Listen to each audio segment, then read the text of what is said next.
All right, Sunday. So it's day 7 or 8 and mostly finished. I'm doing leak testing right now. I got a little bit of, I may have to redo one section of the plumbing that I did because it does seem to be leaking a bit even after a little fix. Got to test it some more. And apparently my sink leaks. So I think it's the flange and everything that's inside the sink and not just a washer like I originally did. So I ended up going and fixing that too. But first you can see here, tank is back up. Got a little bit of water in there, just barely over the lip. You can see right here, just to wait and see if there's any water that's gonna leak. It's been sitting like this for about an hour or two. And so far so good, but I'm gonna leave it like this overnight and just have a little bit of water in there and see what happens. Before I start filling it more up though, I also wanna go in and I wanna put the cabinets back. So the cabinets are still sitting over there by the door and another one right over here. But let me show you what I did here for the plumbing. So first of all, I've got my two spouts here. First one's gonna be for the sump. Second one is for the emergency overflow. Got my tubing here, got my barbs I gotta put on these guys as well.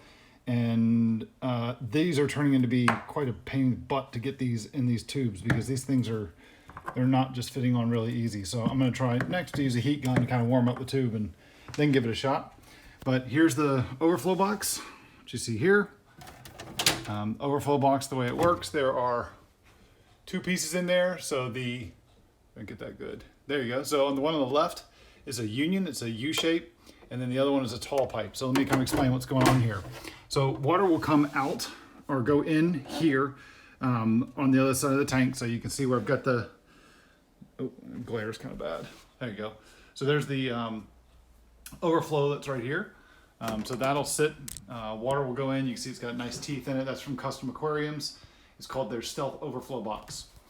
So I have the primary overflow that'll go to the sump is from this tube here. And so there's a 3-inch pipe that goes up, and then there's a 180 degrees with a vent at the top. And the idea is that when the overflow box fills up to, like, say right about here, I'll close the valve so there's a nice siphon in the 180, and so when the water level goes up above that, it'll pull the water down. And because it's got this union shape and the water level will be above where the water's going in, it'll make it completely silent. So, but it's cool though because I've got that little union at the top with the vent that'll make it easy to do. So that's, again, you can see the union. There it is right there. Or not a 180 right there. And the other side is for the emergency overflow. So if the water level gets too high, so say if the main level should be like right about here, but if the water level gets too high, like say right about here in the overflow, then it'll immediately start going down and into the main overflow that you see back here. All right, so plumbing, how does that work? So you got my two tubes right there. So the one on the left side up here, it's a little on the dark side. I wish I had a light on there. But you can see on the one on the left side here, this is for the emergency overflow. This is for the sump. Okay, you can see the labels go in. Come back over here off to the side. So there's the whole look on it. So there you go. You got the emergency overflow is the top 1.5-inch pipe. You got the main overflow to the sump is the lower one, and then you got a freshwater line that you see there, the half-inch line that's coming up, going up the back, and that's sitting with a Custom Aquariums siphon stopper. All right, now come on over here. Let's look at the plumbing that I got back here. So you got the sump sitting right this. So what have I done? So top thing right here, this is my emergency overflow. Emergency overflow will go down back there, looking through the sump, comes down through this, through a P-trap, and right down the drain under the sink. The one thing to point out, so one thing I'm having a little bit of trouble with here is you can see how that pipe is a little angled back there. I got a leak in that. I think there's a leak in that one, and I got to figure out where it is. But the idea is that this thing, the ball valve would always be open. When I shut it like that, then I can hook up my, what is this? My siphon when I want to siphon the substrate in the tank, and go through and open this up, open this guy up back there, and then the water will just come through the siphon down. I have a quick connect and it'll just go right down the drain and everything. But normal operation will be to have this closed, that closed, and this one wide open for emergency overflow. Got the sink drain too, so water coming down through here. So we can get that through the back, down through P-trap, back down again through the drain. All right, now water coming in from the for the sump. Oops, sorry.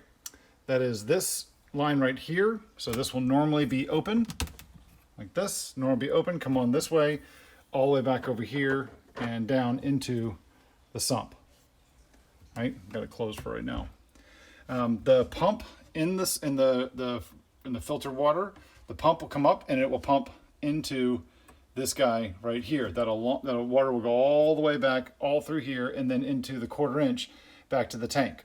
Now, what's neat about this is that if I want to do a water change, all I have to do is shut off the sump, and water will go up to the emergency overflow because the pump for the in the sump will still be running, so it'll still be pumping water into the tank. That'll overflow, go to the overflow box to go through the emergency overflow and automatically dump it down into the down the drain. Once I've excavated or gotten rid of enough of the water, then what I can do is I can reopen the sump, and I will shut the pump off in the sump. I will open this valve. I'm not going to do it right now because there's water in this line. But I will open this valve, or I will close. Normally this valve is going to be open, right? So this water will go through the sump, coming up through here, and it'll go that. Right now the valve is closed. Normally it'll be open, but I will close it. And then one of the neat things is if you can kind of see it, I've teed off my cold water line to where the water's coming in, and that's the CVPP line. And it's a little tough to see, but there you go. That little ball valve right there. If I open that up, you'll even hear it. So here, if I open it up, you will hear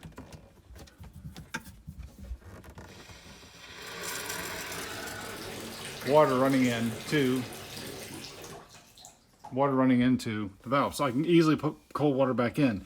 I know some of you are thinking like, oh wait, probably not a good idea. If you do it like that, you got a chance of having or you're putting like chlorinated water in your tank. I don't plan on, I mean, if I need to do it a different way, then I'll do it a different way. But generally speaking, I'm not too worried about that. Or cichlids, and I can usually do a water change and I dose it in the tank itself. I've been doing it this way for 7 or 8 years now, and it's never been an issue. So a couple little spots I'm noticing here. There's a little bit of water dripping here, which means it's probably coming from this one. So I still got to do a check and make sure that all my pipes are in good shape and they're not any of them are really leaking. So, but I'm going to leave it as is tonight, and we'll just see what happens. That's it though. Next up is to just get the tubes on the overflow, get those barbs in there, fix any leaks I have, fix the leak in the sink, and finish setting up the sump. I feel like I can start running the tank now. Here's a cool thing I got here. One last thing. If I ever need to remove the sump, the neat thing is everything is glued down with the exception of this one piece right here. So I can open this union right here, pop this thing off, and then this piece will open right up like this. And you can even see it's kind of loose right there on the union. But that way, there, now it's tight. So that way I can easily go through and still take the sump out if I need to, and still have a lot of room to be able to work with all the plumbing up on the wall. Ta-da.